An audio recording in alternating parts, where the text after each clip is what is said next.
All right, guys, welcome back to Movies and Nonsense. I think episode 26. So we are almost at our quarter life or third life crisis of this podcast. We were just able to rent a car last week. Now we're getting into some real hardcore stuff. But I'm excited to have a guest that was on one of the first podcasts when it didn't have a structure. And it's funny when I say that because this still doesn't have any structure. But he goes by Nolan. He's kind of like Cher. He goes, like Seal. He only has one name. Actually, it's NPA. Nolan, what's going on, my man? I'm doing all right, man. Just living it up. I'm down in Austin, Texas. It's very hot here, and there's not a lot to do right now, as the rest of the world is well aware of. Well, the rest of America. Yeah, not the world. The world's out there they've got it under control. Yeah, they're like sunshine and lollipops, and we're just like, oh God, everything's the worst Staying ever. home. Yes. How you been, man? I've been doing my thing. No surprise, people out there. I don't have a job. I am trying to make the dream happen. So yeah, please comment, do something to help me out as much as you can. We have that in common, don't we? Yeah.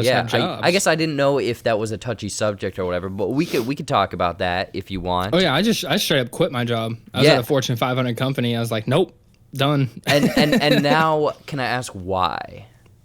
Why did I leave it? Yeah, Fortune 500. I mean, you got a 401k. Yeah, no, it's you a got great the job, businessman.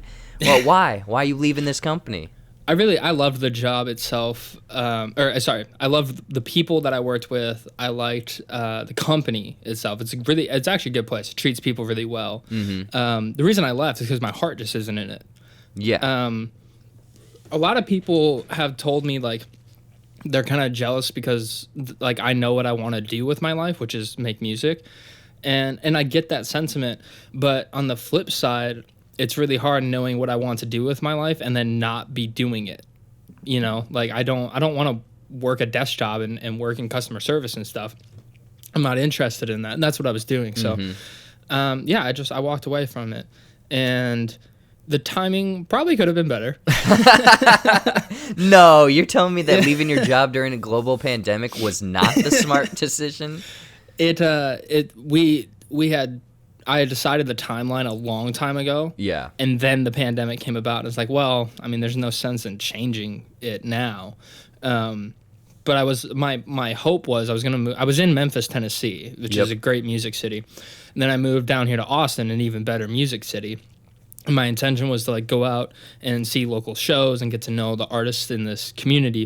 And I was like, oh, I can just kind of get to know people, kind of start working with people. It's a really good way to do that. But then, there's no shows. There's no one's going out and doing stuff now. So exactly that'll come about. So in the meantime, I have to be on some loser's podcast. Exactly. So thank you so much for being on Movies and Nonsense, the Losers Podcast. That's going to be the subtitle. But you know what? Let's reel it back a little bit because you kind of jumped into the little bit of whatever. But who are you? What do you do? Why are you on this podcast?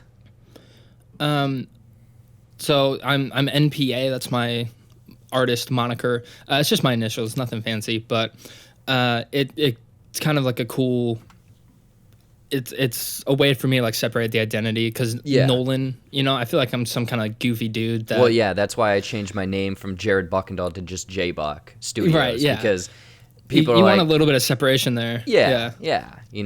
And so I've been playing music pretty much my whole life. I started on piano when I was 8 years old. Started taking lessons and stuff, and I picked up drums and guitar and bass and just all that kind of stuff. Loved doing it, and I always had a passion for writing songs, and so that's what I do. I write music, and then it was in high school that I tried to go to a recording studio and record a song. It wasn't a great experience for me. I didn't like it. I honestly wasn't really prepared enough for it, but I didn't feel like I had enough control. So that's how I got into producing music as well, and I got the software on my computer and kind of just taught myself how all that works. Mm-hmm. So now I produce hip hop and rock music, and I write it and all that kind of stuff. So that's most of what I like to do. Yeah. So, I mean, the reason we know each other, we've been friends. We worked together in college and whatnot, but then also you're dating my sister. Surprise. Dating your sister. Yes, surprise. I'm so sorry for you. It's probably a full-time job. But the thing is, Yeah, she's a nice guy. You have been you've been doing, I mean, like you just said at the beginning, it's like I was working this job, I kind of moved away from it because I know what I want to do, and you want to do music, and you've been doing it for years and years and years. Like, not only were you, just kind of saying, oh, I play a little bit of this, I play a little bit of that, you have been in a band, you have done shows, you have written music, you have done music videos, you have music on Spotify. Like, how do let's dive into some of that stuff and how it came to be, because I definitely want to talk about Spotify and like the process of doing that, and do you think that that's kind of the future to get discovered? But before we get into that, kind of like, where did you start essentially? Like, a high school band, music band, like school band, like how did you find your love for music essentially? It started because so I have a really big family. I'm the youngest of 9 kids, and all of my older siblings were like athletes. They're all runners. They like broke records and set like state track meet. Like my next oldest brother, he won first in the 2-mile at state track when he was in high school. Yeah, so I was like, and I just never really wanted to do that. I hate running even to this day. So my mom was like, all right, we got to find you something to do. And I was like, yeah, that's fair. So when I was in like 3rd grade, we moved to Iowa. I was from Wisconsin. We moved to Iowa when I was 8 years old in 3rd grade. And I was like, oh, maybe I'd like to play drums. That sounds like it could be fun. And my mom got this letter from my school that was like, if your kid wants to play percussion in the school band, like when they get to 5th grade, then you should put them in piano lessons now. It would help. And so she did that. And so I started piano, and I was like, oh, actually, like I really like piano. I'm actually pretty good at this. And then 5th grade rolled around. I started on the drums. So I kept the piano, kept the drums. Then a couple years after that, I picked up the guitar, and I just like wanted to keep learning. And I really like teaching myself stuff. I really enjoy just like kind of noodling around with something until I get it right. So I just had a lot of practice with that. And then that's, like I said, like I kind of figured out that I really liked writing my own songs and stuff. So I started doing that. I'm not any good at it, and no one's good at something when they first start, but started doing that like early high school. And then I put together a band of some friends of mine that also played music and stuff. And, we did a lot of stuff. Like, we were pretty active, as much as like a freshman band can be. And the best part of it was my sophomore year. We got to play at our school's prom. Oh, that's cool. We played the prom, and that was probably one of my favorite gigs, actually. Man, you lived one of those like coming of age movies, basically. Yeah. So I played guitar and piano for the band at the time, and we had this really good singer and good drummer. Like, it was perfect. It was really fun. And it was around that time that I was like, all right, well, I want to start like writing my own songs and recording stuff. And so that's when, like I mentioned before, I tried to go to the studio and do that, and I just didn't really like it. So that's where like I had like a laptop.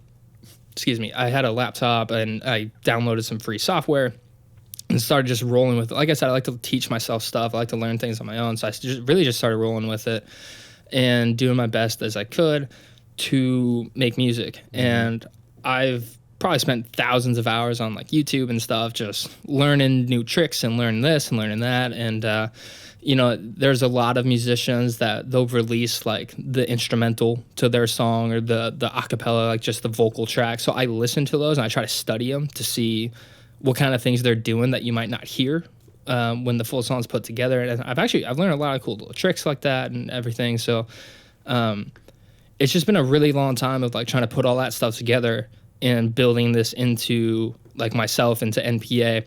And so all throughout college, I was in a great band called Kickstart the Sun. They're still active, but I moved away, so I left the band.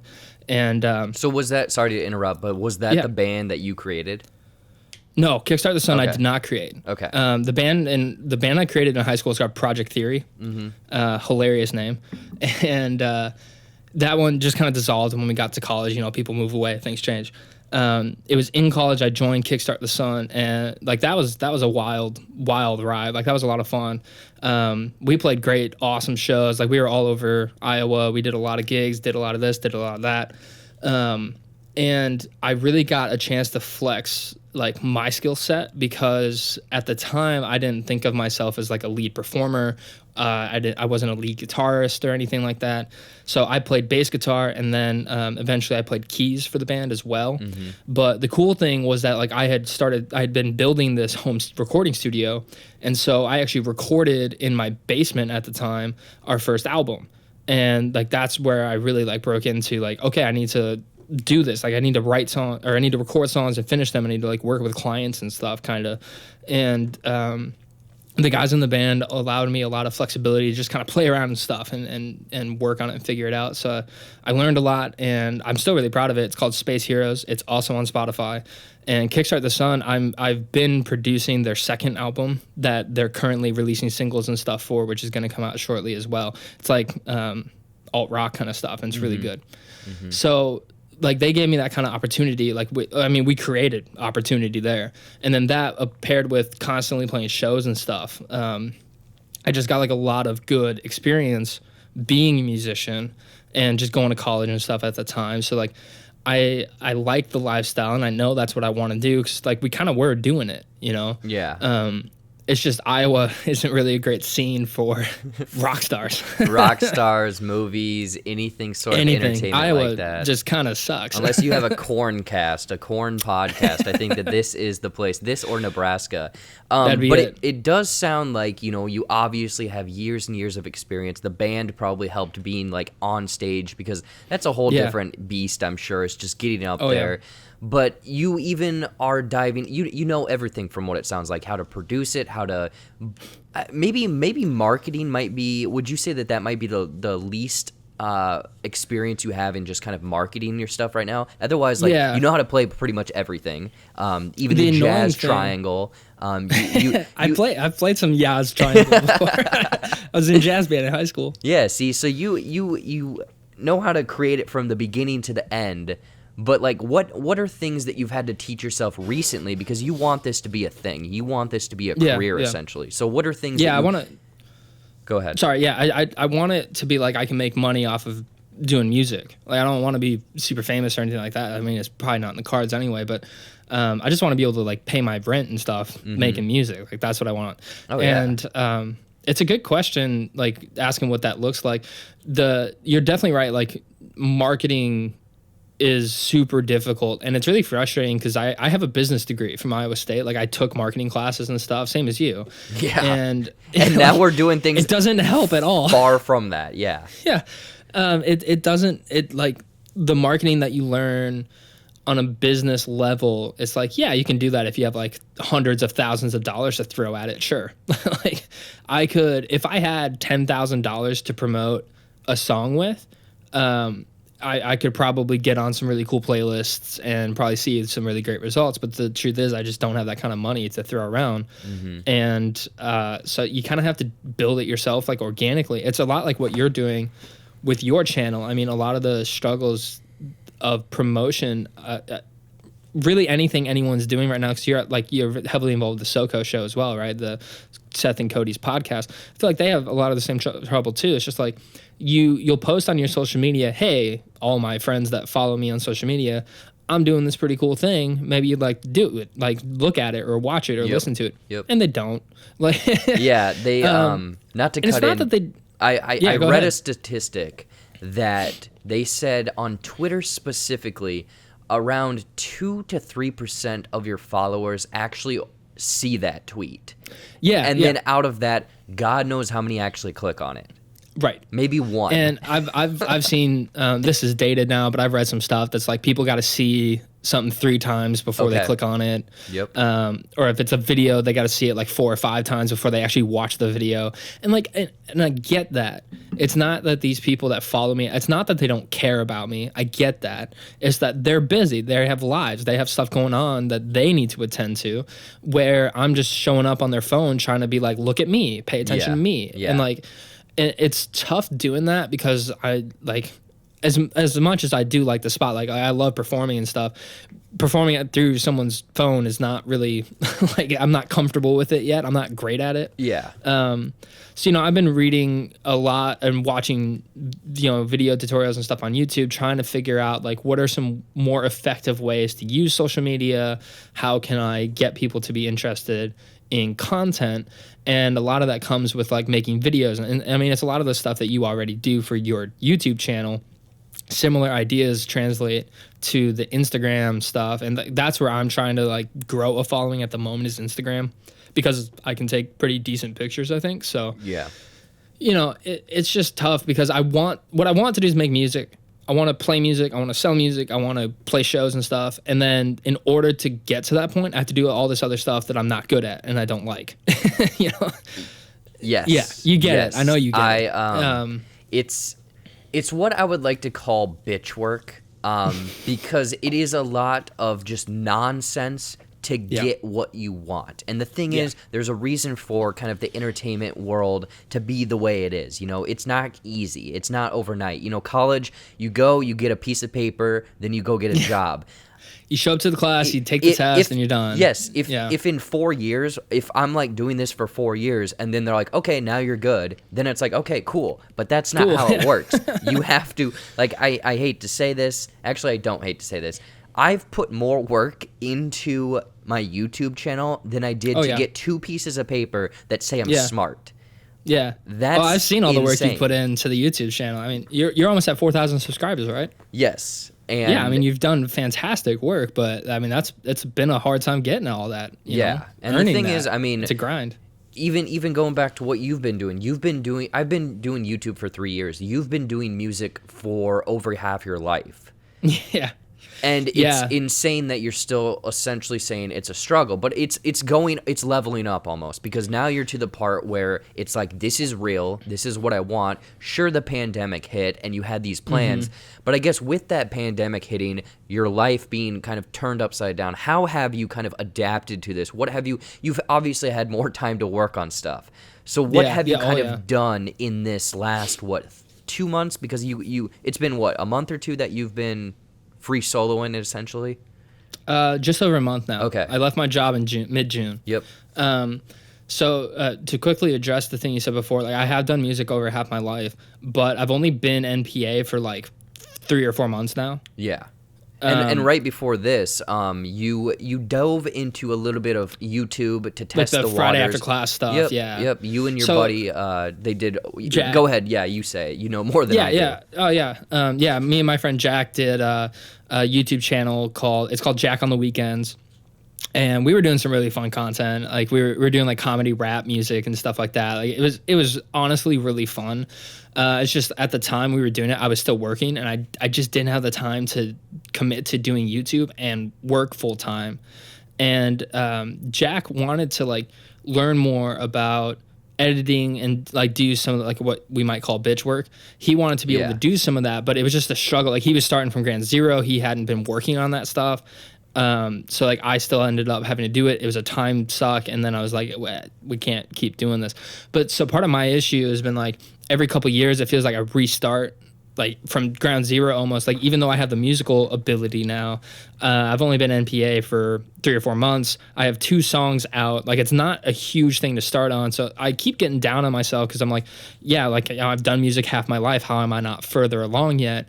But then I tell myself like I just got to keep sticking with it. And so to answer your question, since I've had just oodles of free time, I just write music. Like constantly. The only way to get better at something is just to keep practicing it.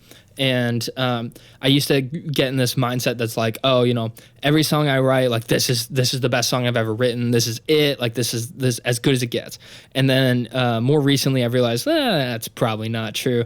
I just need to keep trying to write new, different kinds of songs, to write new ideas down, and I'll get better and better at doing that over time. And so like in July alone, in the last 23 days, I've started like 9 different songs. And that's like really, that's a lot for me. I'm usually a slow songwriter. I want to increase my speed. I want to get better at that. And so that's what I've been working on. That's what I've been doing with all the free time.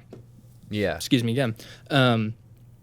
Yeah, I just want to be able to like speed through it, write good stuff quickly, and yeah, like I said, it's been nice just not having responsibility, where I can structure my day how I want to, and then work on what I want to work on. Yeah, it's weird because again, it's kind of like entrepreneurial. You know, you're starting your own business, so you have to be on top of it. You need to be like, you're the okay, I CEO. need to essentially work that 8 hours. The thing is, people out there, I know I don't do it. You probably don't too, because you're very much like me. You're probably working 14 hours a day. Easily, yeah. Yes, and that's what you kind of have to do, because it's not like, here's a report, the report should take an hour. I don't know how long your song's going to take. I don't know how long a video of mine is going to take, because you have to get this working, and not, it's not working every single day. The fact that in 23 days you've at least started or gotten all of these ideas and write them down, that's insane, I think. Yeah, I'm really proud of it. And like I started 9 different tracks, and 2 of them I'm actually like really excited about. I'm like, I think I might finish these up and make them songs.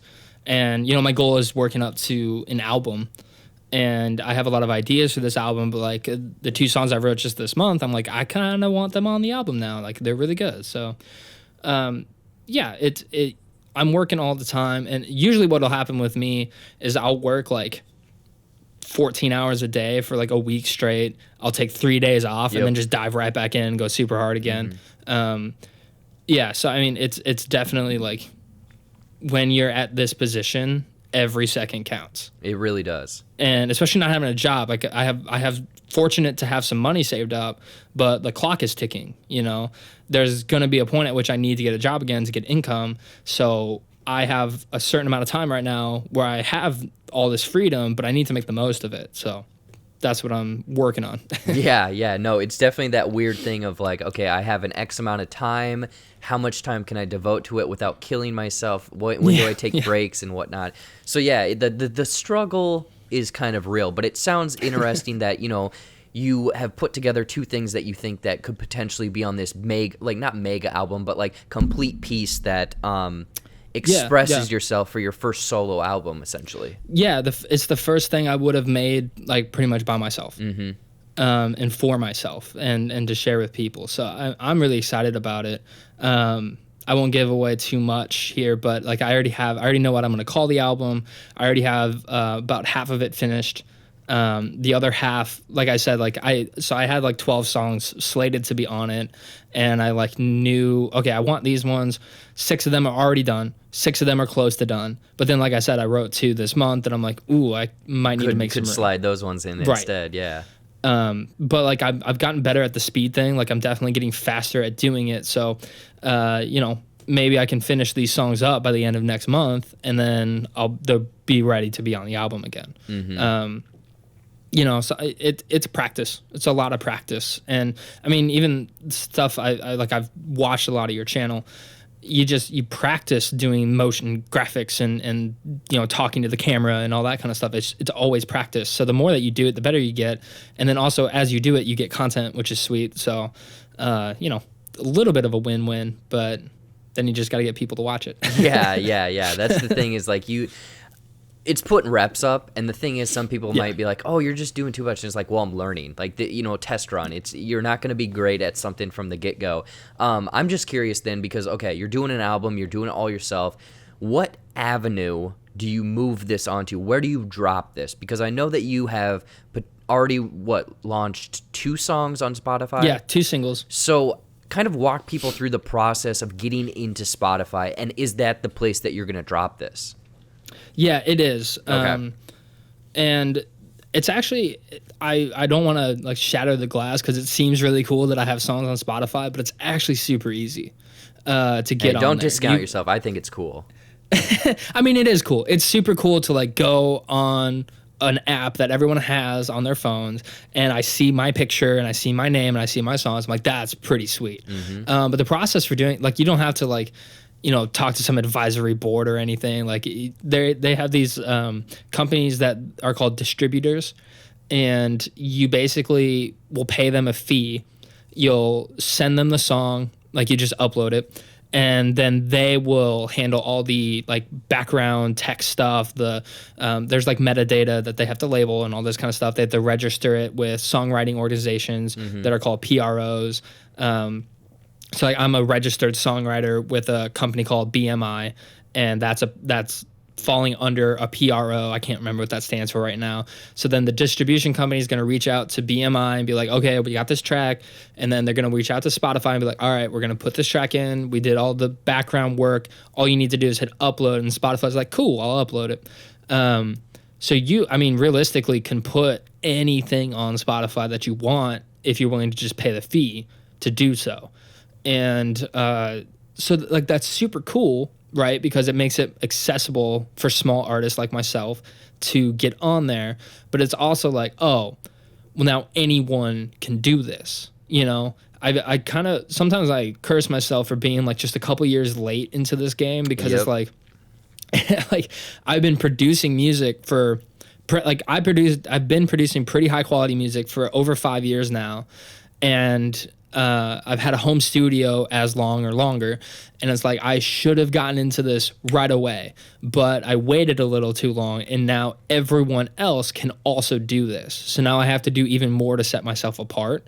So it's just I just added a challenge in there, which wish I didn't have to face, but I do. It's okay. And I know that you're thinking that way. I am 1000% when you're speaking and saying that. I think the same thing. But it could be shoulda, coulda, woulda, whatever. But the thing is, it's like, would you have been ready then? Would you have been potentially creating you just did these 2 songs in the last month that you really like? Would you have potentially did something 5 years ago? Or is it a thing where you maybe start 5 years ago, you get your name out there, get a little bit of following, and keep going? Or do you want it to be, because I know you're a perfectionist. Oh, for sure. Yeah. Yes. Yeah. Yeah, I mean, it's interesting. It's an interesting thing to think about because no matter what the answer comes down to, I didn't do it. So this is where I am. But I was having this conversation with a friend of mine the other day that's like, they were saying, oh, 5 years from now, you're probably not going to like the stuff that you're putting out right now. And I didn't like that because I was like, well, no, I've worked really hard on these songs. Like I've spent so much time making them exactly how I want them to be. To think that in a few years I would look back and be like, they weren't that good. I think that's just going to happen no matter what. Mm-hmm. So I guess like the answer to that would be, I'm still a little bummed out that I didn't start earlier, because if I had started earlier, I would have made stuff that at the time I thought like this is the best. Like this is the best I can do, and it's really good and I like it. And I wish I would have put it out and been like, start getting the name out there, start getting the ideas flowing. And then, fast forward 5 years to now, I could look back and be like, it wasn't the best. Yeah. But it is what it is, Well, I mean, you got to start somewhere. Plus, I mean, even with music, it's all creative. It's all, outside sources, how you're feeling and whatnot. So, I mean, in 5 years, you could look back and be like, what was I thinking? But it's because you've changed your perspective I'm a very on life. Different person. Your stylings of what you kind of latch onto have changed and whatnot. But I'm curious now, aside from, you're saying that if I had $10,000 to promote shit, you could get your name out there. Yeah. How the hell are you supposed to get discovered nowadays? Because it feels like, not to be pessimistic, but like, how do you stand out? How do you make it through the system? Is it a thing where you potentially get on a Spotify playlist and then it just skyrockets you to stardom? Do you want to start investing but haven't a clue where to begin because of the high commission fees and intimidating financial jargon? Well, look no further, because Robinhood is here to save the day, the commission-free investing app. With Robinhood, you are able to trade stocks, funds, options, and even cryptocurrency. And with no commission fees, no minimums, no velvet rope to get started. They even offer fractional stock trading for those of you on a budget. Many young people wait far too long to start investing, so why not start today? Either to prepare for retirement or gain a few extra schmeckles for a fun weekend vacation. Right now, if you sign up using the download code below or in the description, you will be gifted with a stock from Apple, Ford, Facebook, or many others absolutely free. Don't wait until tomorrow, because today is the best time to start. Investing should be free and easy, and now it is with Robinhood. Do you love to read but simply cannot find the time to enjoy your favorite books? Or, did you actually forget how to read? Well, try Audible today. Audible is the world's largest seller and producer of audiobooks and other spoken word entertainment, enriching the lives of millions of listeners every day. With their customer-centric approach to technological innovation and superior programming, Audible has reinvented a media category and is the driving force behind today's audio entertainment revolution. And if you sign up today, you can enjoy a 30-day free trial, which includes 1 audiobook and 2 Audible originals absolutely free. Simply click the link in the description of this video to get signed up and enjoy unlimited audio entertainment with Audible. Now, back to the show. Yeah, that's a good question that I'm still personally kind of looking for some of the answers for, but I'm making some ground on it. So talking about like it's easy to get on Spotify, that's true. And also Spotify does really amazing things for artists. It sucks that they don't pay out royalties like they should. Mm-hmm. And I'll always stick with that artists are criminally underpaid for what they do. But that being said, they do provide those playlists that Spotify can curate itself. They have AI that, like robots, that automatically make playlists based on metadata about the song. And then they also do the Discover Weekly, the Release Radar, like all that kind of stuff, that if I can get someone interested in just one song of mine, then the chances are, like, they have statistics that they've released.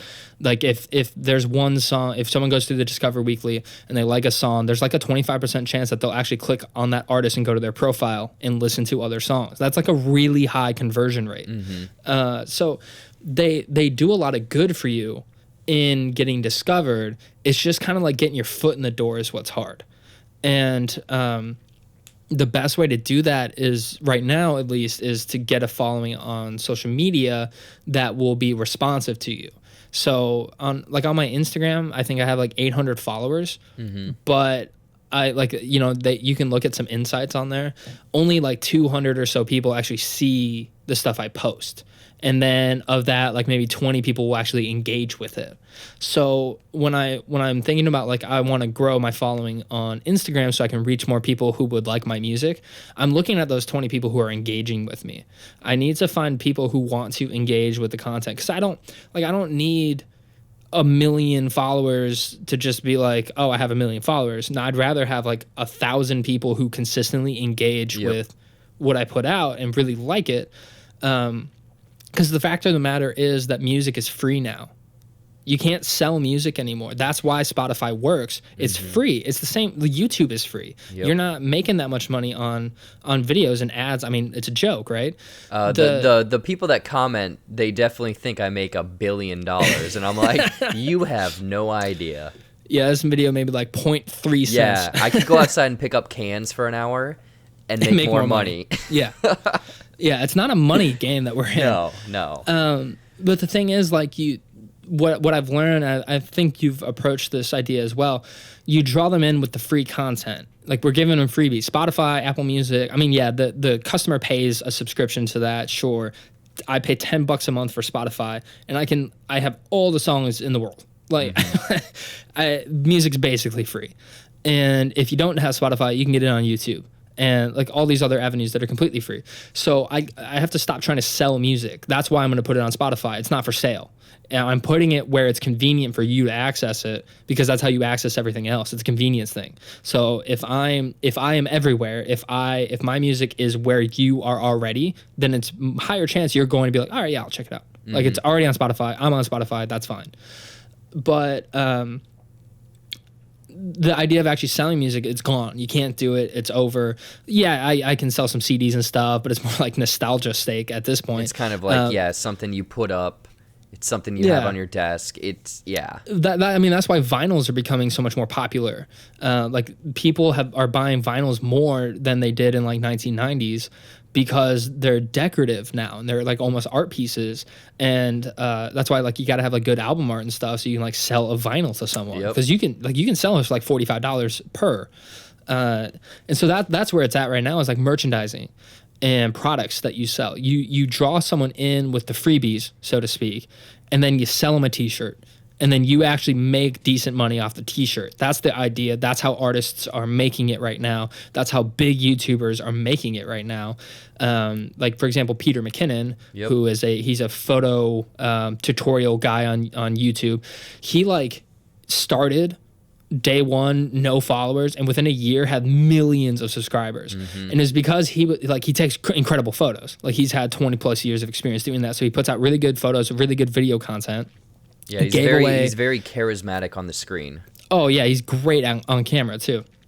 So he gave away free videos, free tutorials, and then he's like, by the way, I have, like, packs that you can buy. I made, like, these presets for Adobe products that you can plug them in, and your stuff can look like mine. And people buy them. And that's how he makes money, you know? So he drew them in with the free stuff, sold the product. He did a really, really good job, and I just got like an amazing amount of followers. He still makes great content too. So that's the model. It's just actually doing it. Like, now I have to make t-shirts that someone has to care about. You know, like I have to make a hat and sell it to someone. Like, it can be really difficult to do that. And it's funny because it's kind of like the jack of all trades. It's like, sure, you know how to play music, produce music, potentially get it out there, but then it's like, oh, I have to make album art. I mean, sure, if you have monies and you don't have the know-how, you can pay people to do that. Right, but you are just like me, where you want to know the whole, essentially, supply chain. You want to do it all in-house. Maybe a day down the road, you have such a following where you don't have to do that anymore, but that's where it's at right now, where it's like, okay, cool, I have this album, now I have to make potentially art for it. I have to make a shirt. I have to send that shirt link out to someone. I have to collect that money or something, you know? There's that whole business back end, which it does kind of fall back on what we learned in school, you know, business degree, and there's the framework, the general framework of that, but it's very much different than selling a tangible product. Well, it's like you have to be good at it too. Yes. Like you can't half-ass a t-shirt, or people are gonna be like, this sucks. I don't want this. Yeah. It has to be really good quality stuff that you're doing, and if you've never done it before, it's like really like I don't know what I'm doing here. And yeah, like you can fall back on some of the business degree ideas, you know. How do you get someone interested in a product? Well, you add value. You get that product to add value to them in some kind of way. So all you have to do is figure out what is the value you're trying to add and who might need that value. Well, that's how you identify your demographic, your target audience. Like, you can apply those principles, and I do, and you can say like, okay, this is how I'm going to approach this. But then you get on Instagram and you post about it, and it gets 4 likes. And then it's like, okay, well, now what? Like, do I just post the picture again? Like, I don't post it again and again and again every week. Put Instagram it on your story. feed is just the same picture. Tag always. people in it, and then they untag you and unfollow you because you're annoying. Yeah. No, that's a big fear of mine too. I don't want to be annoying on social media. Yep, that is very much. I don't want to. I mean, the thing is, you're saying it too, where earlier you had said that you need to post something like 3-4 times, or people need to see it 3-4 times until they maybe engage in it. But I am just like you, where it's like, well, I don't want to be annoying. I want to create this stuff, but I don't like that. I don't like to be like, absolutely. look at me. I'm not a marketer. Yes. Yeah. I'm not in marketing. I didn't want to be. But, you know, that's how it works. You know, that's how you get some. When I try to pay attention to my own habits, because so like obviously Facebook and Instagram and stuff has figured out that I'm a musician. Like, they know that about me. So they're constantly showing me ads for other songs that are being put out, for other, like, music gear and you know, all this stuff. So when I will look at an ad and pay attention to it, I try to think about, well, why am I paying attention to this? Usually, if it's like our new single is on Spotify, stream now. The only reason I'll listen to those is because the album art or whatever video they have looks interesting. Has nothing to do with the song. Yeah. So I've figured out, okay, well then I need to make interesting looking videos to put with the song. But now you're talking about making a song, right? And then I also have to make some kind of video to go along with it. When it's like, well, I'm a musician. I don't know how to, and like, so I've learned a lot about videography and stuff. Yes. And like, I have worked on that a lot, but it's still like my knowledge set is limited and I don't have like 3D modeling capabilities where some of these guys do, and it always feels like someone has a leg up on you. So you just got to work with what you got. Mm-hmm. And so that's what I'm trying to do. Yeah, no, it's definitely frustrating with so many people out there doing not exactly the same thing, but doing stuff like you. It's hard not to compare or look at it and be like, well, what the heck? I need to learn how to do this now. But the thing is, if you're teaching yourself for a week how to do videos, that's taken away from your writing, taken away from you producing stuff. So it's really this thing, it goes back to the whole jack of all trades trying to learn everything. And I mean, you essentially taught me how to get my foot in the door on editing kind of and software and stuff. But I've stuck with it for 3 years. So now, I mean, you always say I'm better than you now. I still think that you I think there's certain things that you're better at. There's certain things I'm better at. Yeah, it's really what we kind of work on the most. But the thing is, like the first song that I think it was the first or second song that you did. You had really, I would say, engaging kind of visuals or things that went with it. But the thing is, you got to do that for every single song, every single promo.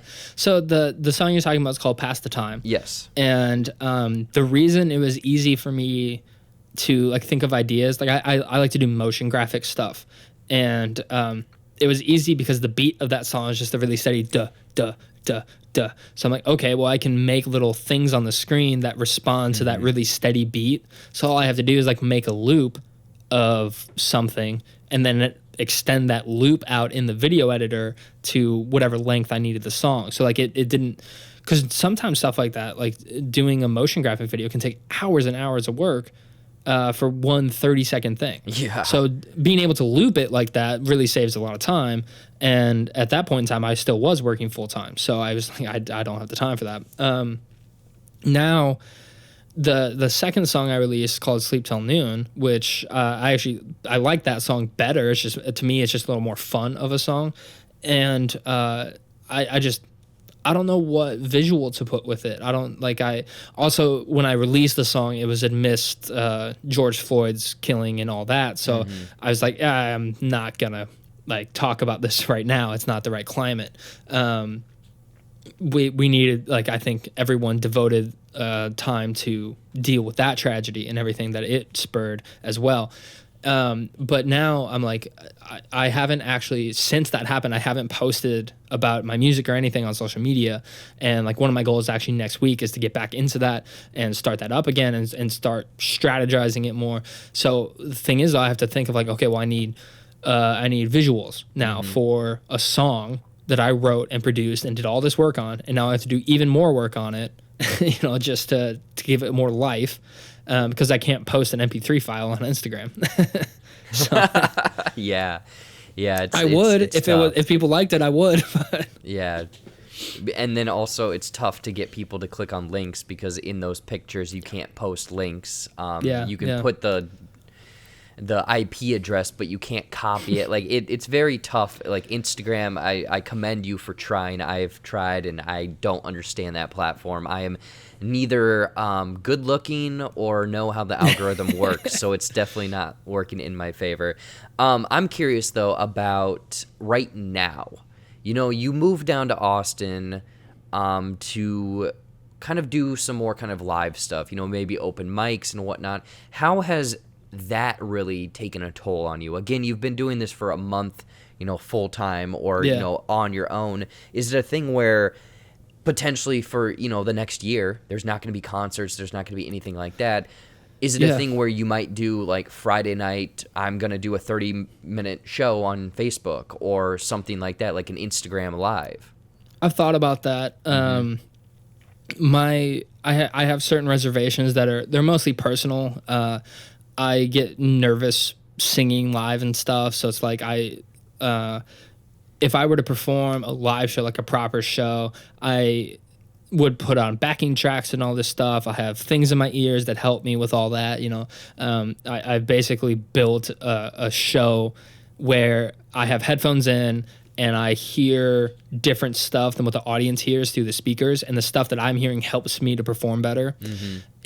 So I've thought about doing like a live stream, but just playing some songs, which is a genuinely great idea, except I don't have those aids. I don't have those things to help me out when I do it that way. Because it'd be like me an acoustic guitar. I don't, unfortunately, don't have the proper gear to like channel all my instrumentals and stuff through a live stream into my phone. But that's where a lot of bands are going, though. Like, I follow a decent amount of bands that we used to play with back in Iowa, and they're doing that, like, weekly or bi-weekly live streams, where they just get on and they just sing their songs, and they play and perform them.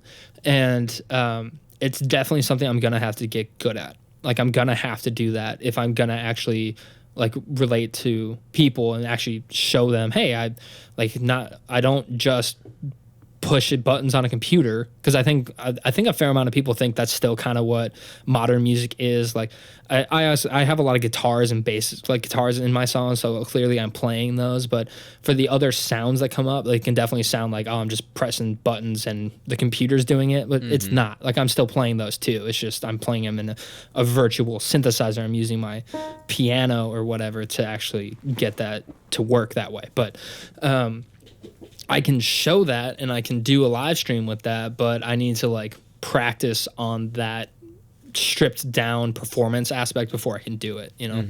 But yeah, it's been a real bummer, like not having shows to go to, not having people to meet. I love to meet people. I love to talk to new people. And I mean, that's just all gone now. And I know, I mean, obviously people are struggling with that a lot harder than I am. But it does suck. It really does. Yeah, no, that's the thing is, you know, the time I've known you, you're a very personable person. I'm sure working at the corporation or whatever you did, that probably helped in a roundabout way as well. But yeah, it's just, I think from what you've said, and especially the talking that we've done for hours and hours off of, you know, a podcast and whatnot. Off camera, yeah. Yes, off camera, of us just bitching, complaining, trying to throw ideas back and forth, is just, it sounds like you almost just got to go out there, get your name out there. Maybe they give you, they give you 5 minutes on stage, 15, 30, who knows, and just kind of do it. And then once people hear that or whatever, they're like, oh, NPA, I'm going to remind, and then be like, that dude, that dude's playing at that bar, let's go, he's good. So it's kind of... Let me give you an example. So there's an artist, Gary Clark Jr., pretty actually big, well-known artist at this point, but last year he played at the Memphis in May Music Festival, which is amazing. If you ever have an opportunity to go, highly recommend. But he played there, and up to that point, like I knew a couple of his songs. I liked him. He's he's from Houston. He's like a bluesy guitar player, rock style, instrumental, whatever, right? And he sings and stuff too. So I go to this concert and I'm like, yeah, I don't know him all that well. Like, I like the couple of songs I know, so I'm really excited to see him. And the first song he plays, the chorus, like the tagline of that song is, "After tonight, you're gonna remember my name." And like, that was such a ballsy move, dude, but it worked. Like, I remember everything about that concert. And I was there with Jack, with the Killers were going to play that night, and we wanted to go and watch the Killers set because, you know, Mr. Brightside and everything. Yep. And we actually ended up missing the beginning of their set because we wanted to finish at Gary Clark Jr.'s set because he was just that good. And so, like, when you were saying, like, even if I can get 5-10 minutes on stage to do my thing, I've actually written shows that are 5 minutes long. So it's like, if I have 5 minutes, I know what I'm doing. Yep. If I have 10 minutes, I know exactly what I'm doing. It's purposeful. I actually mapped all that out. And so, like, my ideal set time is 25 minutes because sometimes, like, I've been to plenty of shows at this point, obviously, in like bars and stuff, like small venues. Bands will go up there and play for like an hour, and you're just like, it's like, come on, stop. And it's not even that they're bad. It's like, I could really be enjoying it, but it's just so much of the same. You know, they have a limited amount of instruments, they have a limited amount of sounds, and it's an hour of it. You know, I would rather you play like 4 or 5 of your best songs for 25 minutes. And then after that show, if I liked you, I would go on Spotify and see your other stuff if it's there. So that's something else that I've that was my plan coming here. That's why I have all that stuff already worked out, is because like, oh, this is what I'm going to do. And then, things change. But yeah, the moment shows, like the moment the world is safe, I'm ready. Like I'm ready for that part of it. So in the meantime, I have to figure out alternative means of what to do and how to do it to get to that point and make it even better. Again, I mean, talking for this last, 50 minutes or so, it sounds like you have everything in place. It's just you got to flip that switch almost, and it's like boom, boom, boom. But then again, life has to work with you. The world and everything has to work with you. I'm curious. Yeah, well, that's the... Oh, go ahead, please. Oh, no. What were you going to say? Well, that's the perfectionist within me. Yeah, exactly. It's like I can't do something until I feel like the stars have aligned, basically. Yep. And it's like... Well, I say that I'm ready. Like I say I'm ready to do that, but then I'm sure I'll find some other reason to not be ready when it does come about. Yeah. But I'm gonna try really hard to stick to my guns, And I was gonna say the many times that we've hung out and talked and we're like, oh, it's 3:30 a.m. because we've just been talking about stuff. Like 5 hours. Yeah, we're both the same where it's like perfectionist and whatnot, and you just have to do it. And it's like, okay, cool. Yeah. At least like go back, watch my videos from 3 years ago. They sucked. Well, at least I learned. Fantastic. I learned. Yeah, they're never gonna get better than that. And I'm sure. Still, my favorite opening of yours is the "Ha, gotcha." Yeah, I mean, just in the middle the thing of the video. is, you see the framework, and you kind of take what you like and whatnot, and move from there. I'm curious right now, though. What are your next steps in the next 3-6 months? In the next 3 to 6 months, I want to finish my album and hopefully release it. I'm sure you've seen artists more recently, like they pretty much only release singles now. Yeah. And like albums are also kind of falling by the wayside. So people tend to like albums more for nostalgia's sake. Of like, oh, I like albums because that's just how music has always been. And personally, I like albums because it's a complete collection of thoughts or ideas for, this album. But people, new artists have found so much more success in just releasing singles more frequently because like you can't release an album every month. But like, could theoretically release a song every month. That's somewhat attainable. So I'm working on an album, like it's a complete set of ideas, but I may end up releasing them all like one by one and trying to do videos and stuff to complement those ideas and whatnot, which I think is a lot of work, but that's kind of what I'm working on. So point of that being within the next couple months, I'm going to have all the songs done. That's the goal. And then from there, it's just figuring out the release schedule and how I want to do that and how I'm going to visually represent everything that I am doing. Which that's going to be probably the harder part at this point. Because like I said, most of the songs are already done or very close to done. So like that part's over. Now it's the part I'm not as good at that I have to get better at before I can like be done with it. But work in progress. Yeah, at least you got like, in my point of view, the hard part, but then again, there's all that other stuff that adds to it and whatnot. But it sounds like you have a plan. You know what you're doing. The whole you've done research, especially with the releasing of the singles, and then potentially it's like, okay, well, all of them together plus a couple others maybe make up the album. Go check it out. So yeah, it definitely sounds like you have a bunch of crap planned for that. I'm curious, before we wrap this some beach up, what's kind of like some advice, some like, hey, this is what you should do for people out there that maybe are in the same situation you are, or somehow can take what you're doing and use it in a different creative light. Maybe an artist, maybe a podcaster, maybe someone on YouTube. Like, what kind of things would you advise to them, essentially? The number one thing is just keep doing it. You're going to feel discouraged, and that's normal. You're going to have off days. You're going to have times in your life even when you're like, I think I should just quit this. Like, I've had that. I feel like I should just quit music. Don't do that. Don't give up on it. Because at the very least, you're still doing something that makes you happy. Even if it doesn't bring you money, even if it doesn't, even like suppose your life just doesn't work out the way you want it to, and that sucks, but at least it's something that makes you happy. So don't give up on it. And also if you're trying to do it and you're trying to make more of a career of your hobby or your passion, whatever you want to call it, my main advice is if you don't know what to do, like marketing wise, if you don't know what to do to like to reach people, whatever, take a break from that and then just keep working on your passion to make it better. Because there is something to be said that, like, you know, I'm worried about reaching people on Instagram and whatever, all this stuff. But on the flip side of that, if I write a song that's just like insanely good, then the 200 people that consistently see my content, they're probably going to share it, you know? So for any moment that I'm not writing, that I'm not like promoting stuff or whatever, I need to be writing songs, getting better at that to increase my I don't want to say odds, but they are increase my chances of someone that already follows me of sharing it, and then, you know, the more people that hear that, they'll like it and they'll share it too. Like, the better and better you get at something, the easier it is to market it. So yeah, just keep going. Man, that was definitely some good advice. So people out there, take that, use And it. definitely, I hate so many celebrities will do this, especially actors. They'll be like, what would you say to someone, you know, give them advice that's pursuing this? And a lot of them just be like, quit, don't do it. It's not going to happen for you.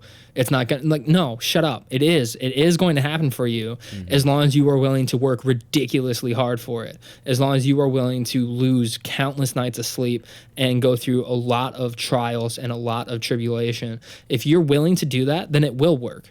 You know, it's just, you have to be willing to do that. You have to stick with it. I don't like that message and I think that's what a lot of those actors, I think that's what they're trying to say when they say it so bluntly. It's like, give up. Because I think a lot of people are like, you know, I'd love to be an actor, but then they don't like ever work toward it. Yeah. You know? Yeah. But if you're willing and able to push through all that kind of stuff, then you should, and it will happen, you know? So you just got to keep going. No, I really like that, especially the fact that you brought in, I always feel like I hear people say that, be like, oh, it's just not going to work out. And it's like, well, how'd it work out for you? Because the thing is, a lot of the stories are very just luck. And again, life has a way of, you know, working out. And again, it really depends what you have in your mind. Do you want to be like selling out Madison Square Garden and stuff? Or do you want to do venues in your town and have that familiar name? It's really kind of what scale do you want for your success, essentially. Well, and you can look at luck and say, like, okay, it was just luck. Like, look at Justin Bieber. You get discovered by who, like Snoop Dogg or someone? I can't even remember at this point. I think was it 50 Cent? 50 Cent? Yeah, some rapper, producer or someone just discovered Justin Bieber, and they're like, oh, that was really lucky. Well, yeah, but also Justin Bieber's an incredibly good singer. Like, he's not my favorite artist, but he's an insanely good singer, and he's worked on that for a really long time. So, you know, the luck part played its part, but he still had the skill and the talent, and he went from there.